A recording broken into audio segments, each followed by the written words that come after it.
नमस्कार दोस्तों, आज की हमारी कहानी है भगवान राम और कल्पवृक्ष की कथा। एक समय जब श्री रामचंद्र जी का दर्शन करने के लिए अपने 60,000 शिष्यों सहित दुर्वासा ऋषि अयोध्या को जा रहे थे, तब मार्ग में जाते हुए दुर्वासा जी ने सोचा कि मनुष्य का रूप धारण कर यह तो विष्णु जी ही संसार में अवतरण हुए हैं, यह तो मैं जानता हूँ, किंतु संसारी जनों को आज मैं उनका पौरुष दिखलाऊंगा। अपने मन में ऐसा विचारते हुए वे अयोध्या आए और नगरी में प्रवेश कर सबको साथ लिए भगवान के भवन के 8 चौकों को लांघकर पहले सीता जी के भवन में पहुंचे। तब शिष्यों सहित दुर्वासा को सीता जी के द्वार पर उपस्थित देख पहरेदारों ने शीघ्रता से दौड़कर श्री रामचंद्र जी को इसकी सूचना दी। यह सुनते ही भगवान राम मुनि दुर्वासी के पास आ पहुंचे और प्रणाम कर सबको बड़े आदर सहित भगवान के भीतर लिवा गए तथा बैठने के लिए सुंदर आसन दिया। तब आसन पर बैठते ही दुर्वासा ने मधुर वचनों में श्री रामचंद्र जी से कहा कि आज 1000 वर्ष का मेरा उपवास व्रत पूरा हुआ है, इस कारण मेरे शिष्यों सहित मुझे भोजन कराइए और इनके लिए आपको केवल 1 मुहूर्त का समय देता हूँ। साथ ही यह भी ज्ञात रहे कि मेरा यह भोजन जल धेनु और अग्नि की सहायता से प्रस्तुत न किया जाएगा। केवल 1 मुहूर्त में ही मेरी इच्छा अनुसार वह भोजन जिस विविध प्रकार के पकवान प्रस्तुत हो मुझे प्राप्त हो। इसके अतिरिक्त यदि तुम अपने गृहस्थ धर्म की रक्षा चाहो तो शिव पूजन निर्मित मुझे ऐसे पुष्प मंगवा दो जैसे पुष्प यहाँ अब तक किसी ने देखे न हो। यदि यह तुम्हारा किया न हो सके तो मुझसे स्पष्ट कह दो कि मैं असमर्थ हूँ, मैं चला जाऊंगा। तब मुनि की यह बात सुनकर श्री रामचंद्र जी ने मुस्कुराते हुए नम्रता से कहा, भगवान मुझे आपकी यह सब आज्ञा स्वीकार है। तब राम की बात सुनकर दुर्वासा ने प्रसन्न होकर कहा, मैं सरयू में स्नान करके अभी तुम्हारे पास आता हूँ, शीघ्रता करना। हमारे लिए सब सामग्रियों को प्रस्तुत करने के लिए अपने भाइयों तथा सीता को शीघ्रता के लिए कह देना। राम जी ने कहा, अच्छा आप जाइए, स्नान कर आइए। दुर्वासा जी स्नान करने चले गए। राम चिंतित हो गए।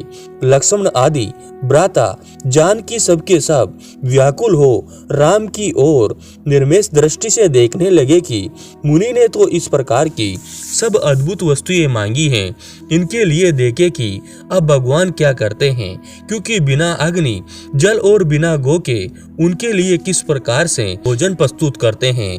तब रामचंद्र जी ने लक्ष्मण जी से एक पत्र लिखवाया, फिर उस पत्र को अपने बाण में बांधकर धनुष पर चढ़ाया और छोड़ दिया।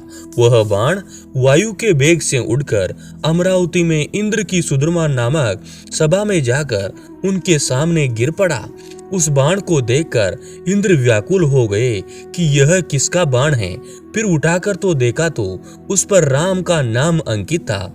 फिर उसमें बंधे पत्र को खोलकर पढ़ा। पत्र खुलते ही वह बाण फिर वहां से उड़कर राम के तरकस में आ घुसा।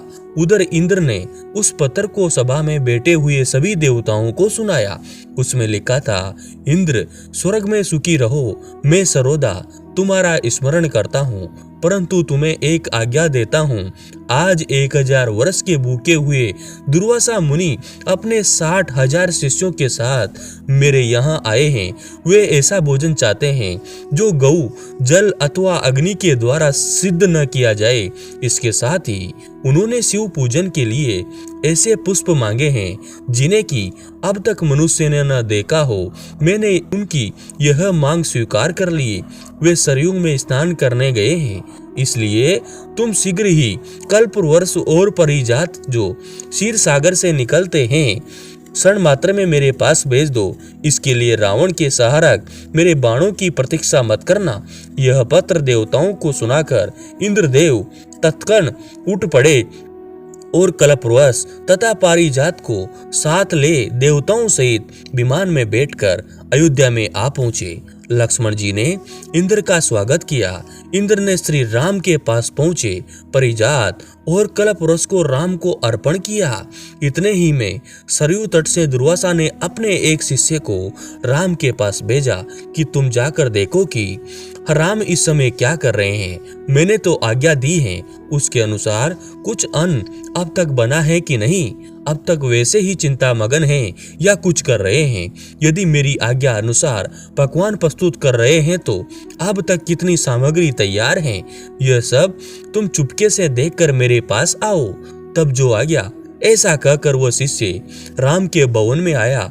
देखा तो कलपरसु और पारिजात से युक्त देवताओं की मंडली में राम विराजमान हैं। यह देखकर उस शिष्य ने शीघ्र ही दुर्वासा के पास आकर वह समाचार कर सुनाया। शिष्य की यह बात सुनकर दुर्वासा को आश्चर्य हुआ। स्नान कर शिष्यों को साथ ले दुर्वासा ऋषि श्री रामचंद्र जी के सुंदर भवन में आ पहुंचे। दुर्वासा जी को आया देख देवताओं सहित राम ने उठकर उन्हें तथा उनके सब शिष्यों को बड़े आदर के साथ प्रणाम किया और उत्तम आसन पर बिठाकर सीता और लक्ष्मण आदि के साथ उनकी पूजा की। फिर जिन पुष्पों को मनुष्य ने अब तक न देखा हो, शिव पूजन के हेतु पारिजात के उन पुष्पों को श्री राम ने दुर्वासा के समक्ष प्रस्तुत किया। उन पुष्पों को देख मुनि दुर्वासा ने एक बार तो आश्चर्य किया, किंतु मौन भाव से उन्हें ग्रहण कर शिव जी तथा अन्य देवताओं की उन पुष्पों से पूजा की। फिर उसी क्षण श्री रामचंद्र जी ने लक्ष्मण और सीता आदि को सब भोजन परोसने की आज्ञा दी।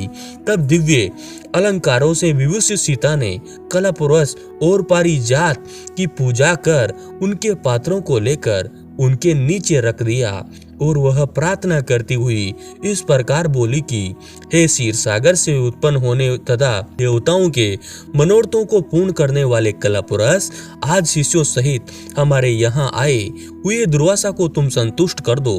तब सीता के इस प्रकार कहते ही कलपरस ने पल मात्र में वहां रखे हुए करोड़ों पात्रों को अनेक प्रकार की खाद्य सामग्रियों से पूर्ण कर दिया। फिर तो उन सब अन्नों को उर्मिला सहित सीता ने सुवर्णों के पात्रों में रखकर दुर्वासा के समक्ष परोस दिया। फिर तो रामचंद्र से निवेदित दुर्वासा ने अपने शिष्यों के साथ बड़े प्रेम से वह सब भोजन किया। फिर हाथ मुंह धो तांबूल तथा दक्षिणा ली। सियावर रामचंद्र कीजिए। दोस्तों, आपको ये सुंदर गाथा कैसी लगी? अगर अच्छी लगी तो हमारे YouTube चैनल को जरूर सब्सक्राइब कीजिए और ऐसी ही कहानियाँ डेली सुनने के लिए हमारे साथ लगातार जुड़िए, क्योंकि ऐसी ही कहानियाँ इस चैनल पर लगातार मिलती रहती हैं। दोस्तों, आपको ये कहानी कैसी लगी? जय सिया राम की।